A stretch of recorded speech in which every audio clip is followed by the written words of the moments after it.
Hey guys, welcome back. This video will be on chair conformations, so going specifically from cyclohexane into a chair conformation, which I have an example of here. And remember, you can do this for other cyclic compounds, but your book specifically focuses on cyclohexane and the chair conformation for that. So we'll be doing that. So this is what a chair conformation is this thing right here. Don't know why they say chair. It doesn't really look like a chair to me, but this is what a chair conformation is. Remember, cyclohexane, 1, 2, 3, 4, 5, 6. That's why it's called hexane, 1, 2, 3, 4, 5, 6. So we have the same number of carbons on a chair conformation that we did in cyclohexane, which is good. How to draw these chair conformations, or how I draw them. I put two slanted lines. Remember that usually they're slanted. They don't have to be, but that's the proper way to draw them. And then I do a long line and then a short line. Let me put this down a little bit. And then on the other side, I do a long line and a short line. So that's how I draw chair conformations. You really want this top one to be long, then short, and then opposite for the bottom one.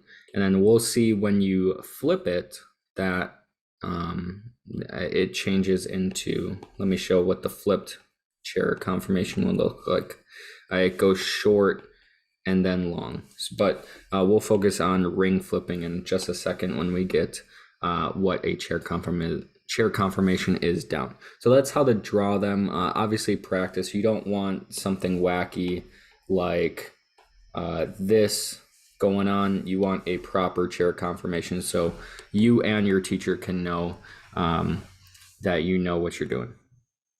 So on chair conformations, there's different positions, and they're based on either whether you have a wedge or a dash.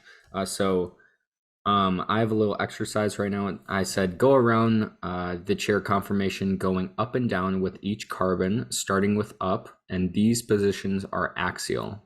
And I'll explain what the difference between axial and equatorial is in a second, but let's just do what's written up there. So let's draw our chair again.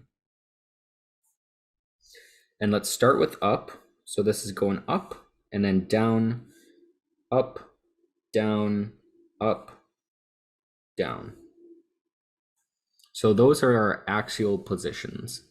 You can see that I just went up and down, up and down, up and down with each carbon, and those are the positions there. Now I'm going to copy this and go to this next one, and we have the other positions. So obviously in each carbon there's a wedge and a dash assigned to that carbon. So the other positions are equatorial, and those look like that. And this will really make sense when we put different compounds in there. If we have a methyl group, if we have a halogen, if we have an alcohol group, we know where to put that because we know where the axial and equatorial groups are.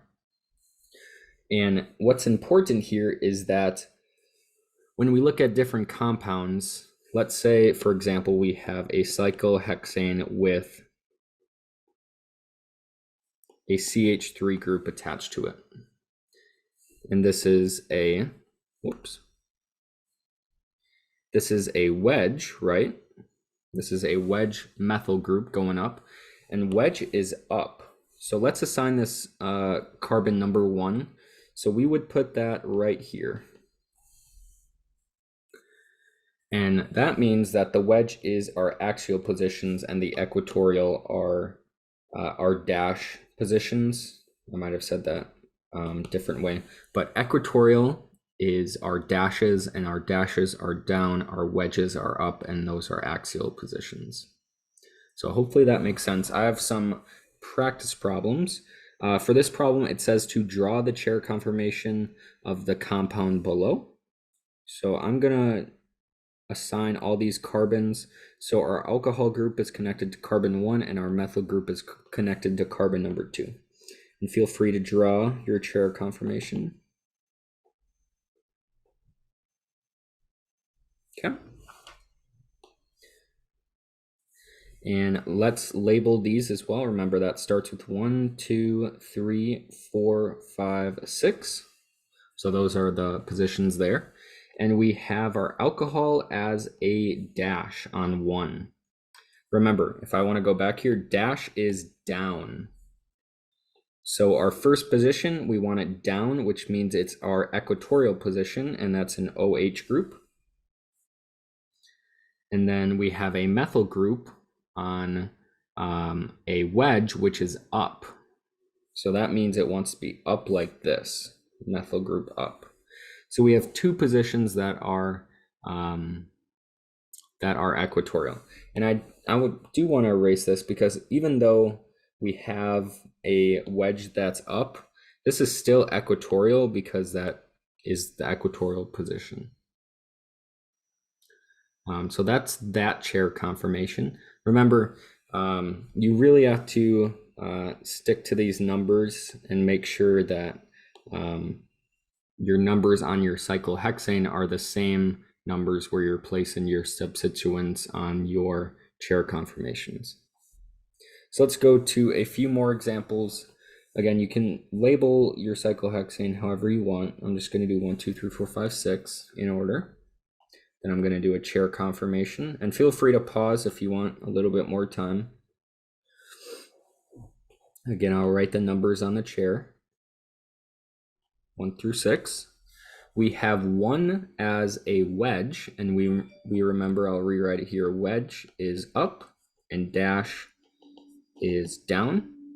So on 1 we have an up chlorine group, and on carbon 3 we have an up OH group.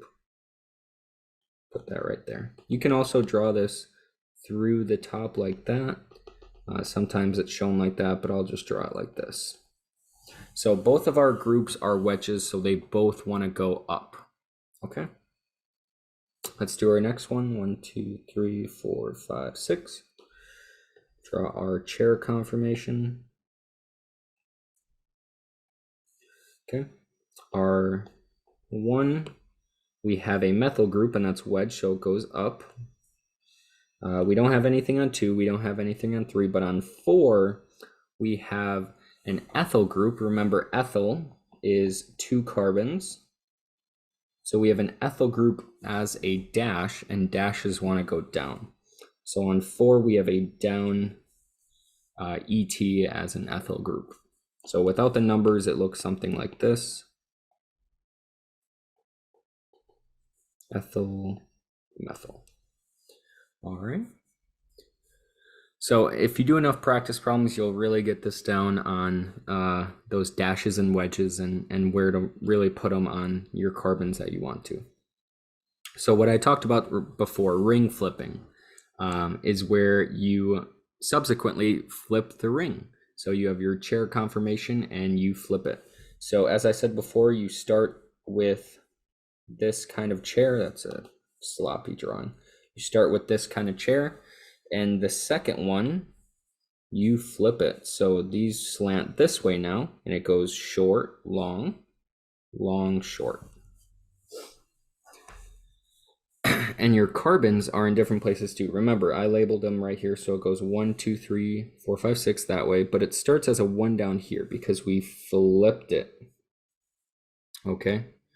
And with that flip, your 1 and 2 and 3 positions are going to be in different places. So that's just something to look out for. So in this problem up here, this was on the 1 position. So this would be a dash, right? Because that chlorine is down.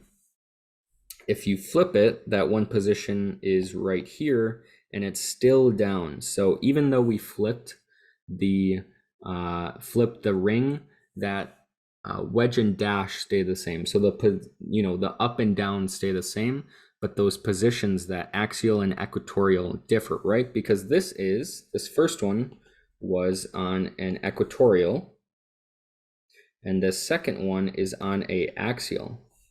And that will really play a part in the stability of your chair conformations, which I'll get to in a second. But let's do a practice problem on drawing both chairs. So I'll start with the first chair conformation, and I'll draw both just in advance. Short, long, short, long. And remember, you want them to slant different ways so your professor knows what he's looking at. And then let's start numbering. So we have a 1 and a 2. Let's do 1, 2, and a 1, 2. And let's put our substituents in on here. So on the 1 position, we have a dash, which is down, and that's an alcohol group. And we have a methyl that's up.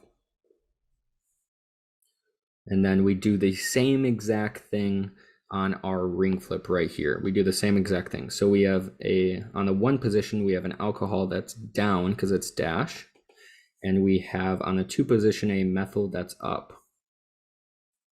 Okay. So you can see we ring flipped and they're in different, axial and equatorial positions. And that's going to play a factor in just what I said, the stability of chairs. It shouldn't say eclipse, it should say equatorial.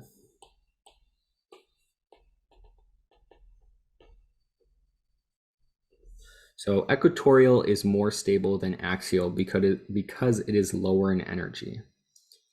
So this is going to be important, and you're definitely going to have tests and quiz questions about this, ranking the stability of your 2 chair conformations. You want your substituents to be in the equatorial positions. Axial positions are higher in energy, therefore less stable. So you really want to decipher with your ring flip where your substituents are.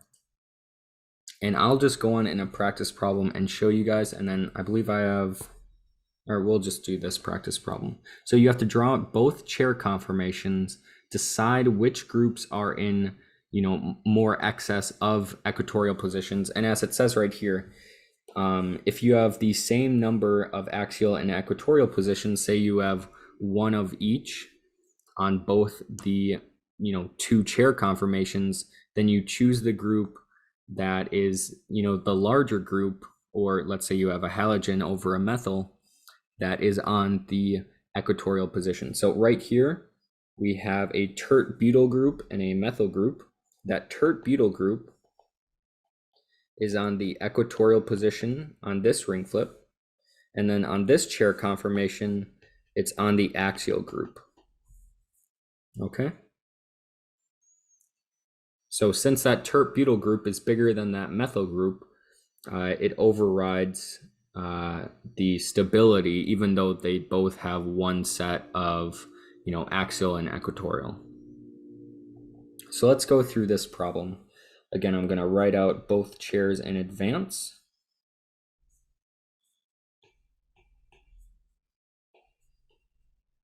Short, long, long, short. Okay. So we have a methyl and an ethyl. That methyl will be my 1. And I'll show you guys the numbering on these as well. That methyl will be my 1, and that is up. And that 3 is ethyl, which is up as well. Okay. And then when you flip it, you do the same wedge and dash. So you just think about them on, different carbons when you flip the chair. On 1, we have a methyl that's up. And on 3, we have an ethyl that's up. So this question asks, draw the most stable chair conformation. So which one of these chairs is more stable? Well, you have to look at your substituents and if they're on equatorial positions. It looks like when we flipped it, our methyl changed to equatorial and our ethyl changed to equatorial. So our second chair conformation is more stable. Because this first one, that methyl is on an axial position, and axial is higher in energy, therefore it's less stable, and this ethyl is on an axial as well. So you want the one with equatorial positions. Let me do one more example here. Let me just draw out an example. Let's say we have an OH group right there.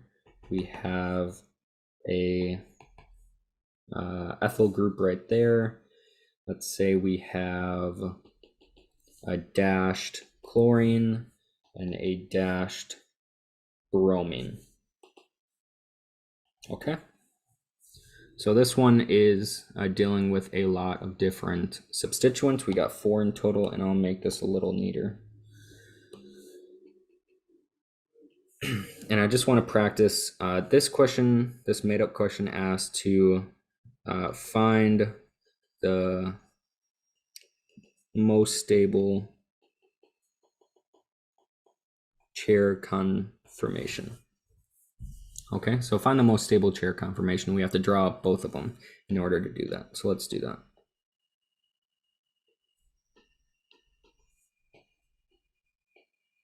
Whoops. Short, then long. Oops. Long, then short. Okay. So we have both chairs. I'm going to label, because I feel like that really helps you stay on track which substituents you're assigning which carbons. Okay. On carbon 1, we have an OH group that's up. On carbon 2, we have a Cl group that's down. On carbon 4, we have an ethyl group that's down. And on carbon 5, we have a bromine group that's down. So that's the first chair conformation. Again, we're just assigning wedges are up, dashes are down. We don't really have to think about axial and equatorial positions until we get both of these chair conformations done. So our second chair right here, let's put the OH group up. Let's put the Cl group down.